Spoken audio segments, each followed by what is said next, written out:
What's up, everybody?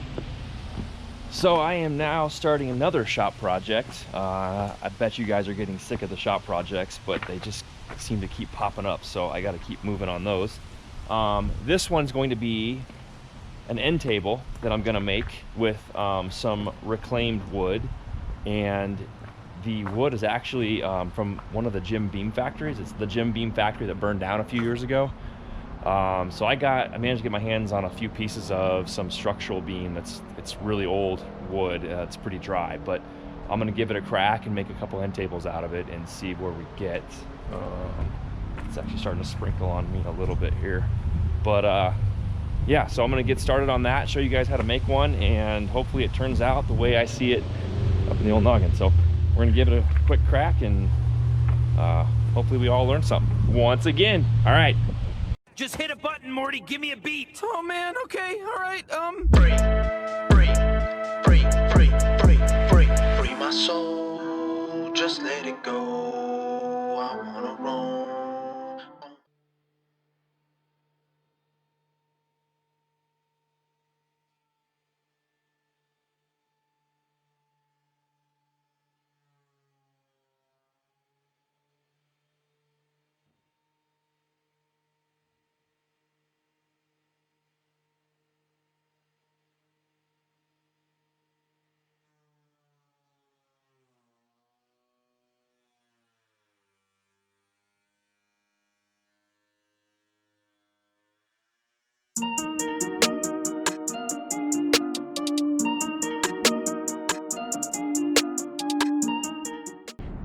All right, so I'm going to show you guys something that I'm dealing with on this particular piece of wood. So like I said, I'm making an end table, and the trick here is that I've got a piece that wants to split on me. You see that right here. And it's running into the top, which I've actually planed the top down another 1/16 of an inch on this side. So you can see I'm starting to get into another layer of wood here on this old beam. And again, when you're working with really, really old wood, sometimes you kind of have these little conundrums of what to do. One thing I thought about was actually taking off another, maybe 1/8 of an inch of the side of this piece. But the problem is, I'm just going to create a bigger problem. The problem is I'm going to create a bigger problem. Ripping this out, so taking this piece off and ripping it lengthwise, is just going to create a deeper split. And you can see how this is, obviously it's old and weathered, but it's going to start splitting this further, I think, and create more of a problem. So what I'm going to do is I'm actually going to peel back this piece just enough where I can slide some glue up under here and on the top here, and I'm going to pin nail it down so it can hold it in place and clamp it. I think just maybe one pin nail there just to keep it secured as I work it. And then obviously I'll clamp it and let it set up overnight. Then I can start sanding again some more. But yeah, I think that's going to be my solution. So we'll see how that goes. I also just dropped my GoPro on the floor of the shop and broke the case for it. So that was fun. But I'm going to get started on kind of gluing that thing up and work it, and then we'll start assembling the legs later.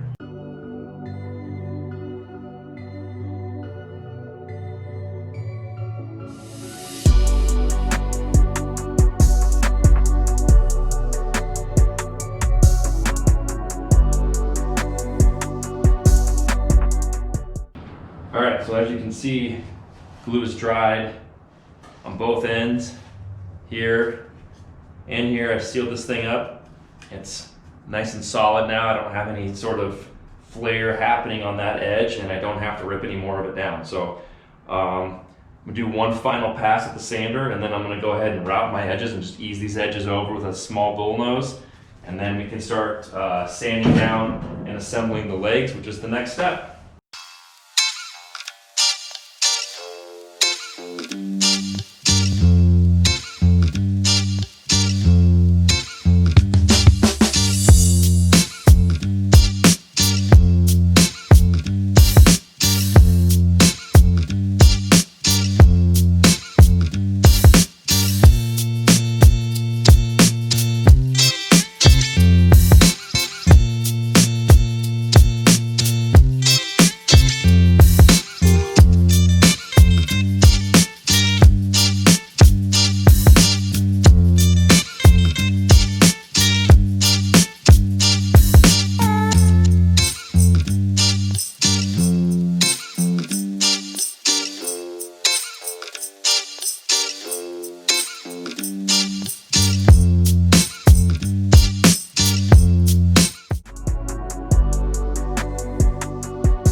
All right, so I've planed down all the 2x4s that I'm using for the legs. I planed down all 4 sides.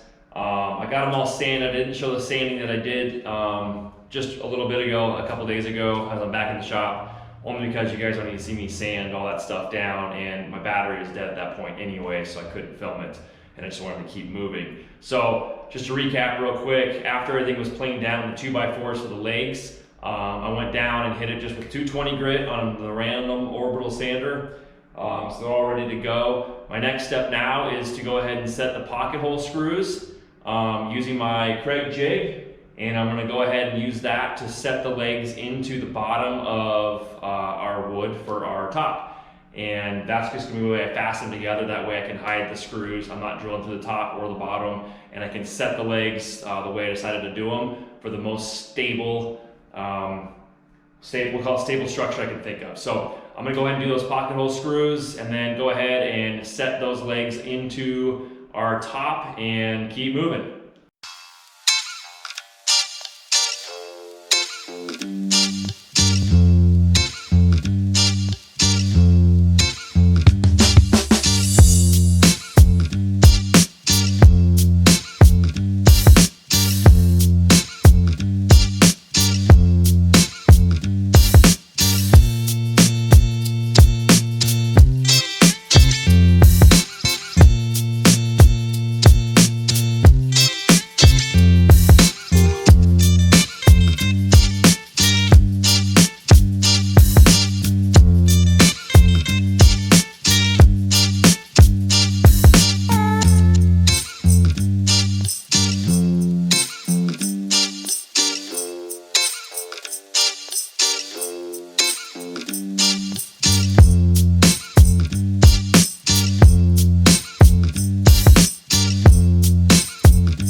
Okay, so I've set all the legs with pocket hole screws as I showed you, and now I'm gonna go ahead and I'm gonna rip down some like 1x6. So I'm thinking about 1.5 inches or so to frame out the bottom of this, and this is gonna be nice and flush with the bottom of these legs. So I'll have basically a rectangle support system on the bottom. It's gonna serve 2 purposes. One, it's gonna actually help stabilize this since it's such a long end table. With kind of a narrow depth between the legs. So that's going to help stabilize it and create basically a box around the bottom of these legs for extra stand support. And also it's going to finish off the bottom of this table itself. I don't think I'm going to have another little shelf on the bottom of it. I think I'm just going to keep it open and simple. I did toy around with that idea, but I think I'm just going to leave it open as originally planned. And yeah, I think that's it. So I'm gonna go ahead and rip this 1x6 down to about 1.5 inches to wrap all the way around. Then I'm gonna go ahead and glue it, nail it, and then do a final sand, and then we're on to paint and stain. So let's take it away.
Okie dokie. So I have selected a Danish oil for the top. And by selected, I mean I'm using one of the ones I already have. But this is gonna be a dark walnut color. So again, working with reclaimed lumber is always a small crapshoot, but I like the way this usually finishes, and Danish oil is a deep penetration type of product, and that's what I want in something like this. I don't want it to start or continue to crack as it dries out. It's really old wood. I want to get a good soak into this thing and then have a good solid seal on it before I do polyurethane. So I'm gonna go with this. This is the color I want, really. I mean, it's pretty close at least. Something dark, and then I'm gonna go ahead and finish that all off, come back, tape everything off on the front, on the top area, and then I'm gonna go and prime the legs and the feet, and then I'm gonna paint that, I'm thinking white. So once this finishes and I kind of have an idea of the color, then I can kind of decide what the legs and the basically the bottom frame are gonna be. Most likely white. I just kind of the contrast I'm going for. So I'm gonna go ahead and apply this, and again, same thing. I don't want to shake it up, but I'm gonna kind of just swirl it around in here, and then I'm gonna go ahead and pour on an application and go ahead and wipe around and then wipe off.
All right, it's actually pretty good, so I'm gonna let that set up. It's soaking in better than I actually thought, considering how dry this wood really is. So back tomorrow to check on color and tone, and if I've got enough depth on the wood, then I'm gonna go ahead and start priming up the legs and box in the bottom, and then we're gonna get started with painting. All right, back tomorrow.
Okay, so that was definitely not the ideal way to do that. I knew that, but I really wanted to make a detailed edge on the top of this end table.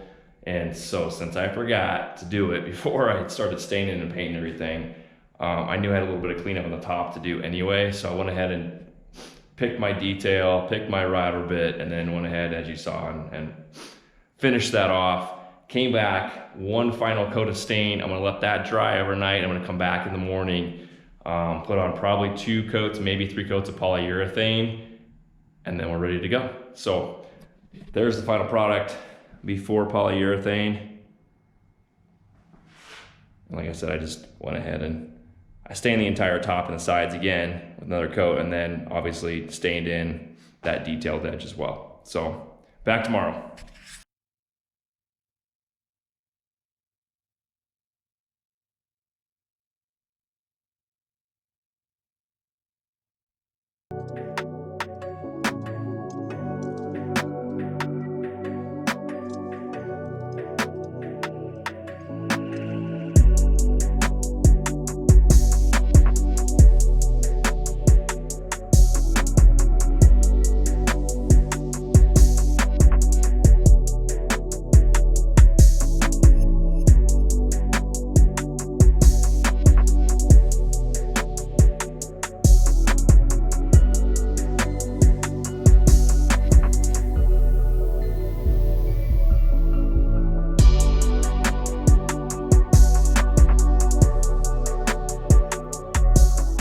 All right, so there we go. I've got 3 coats of the shellac now on the top, front, sides, bottom, and actually in the detail of the edge here as well. Just make sure as you're running that shellac or that polyurethane, you know, whatever finish you're gonna use to seal everything up, make sure you're wiping all the way across the grain, getting all the little bubbles and beads that build up as you're applying the whatever substance you're gonna put on there, shellac, polyurethane, whatever it is.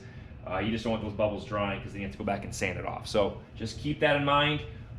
Pretty simple project, something you guys can do, literally just buying some 2x4s at Home Depot, finding the top that you want to use, the wood you want to use. That's just a matter of just kind of sourcing the information, as we say.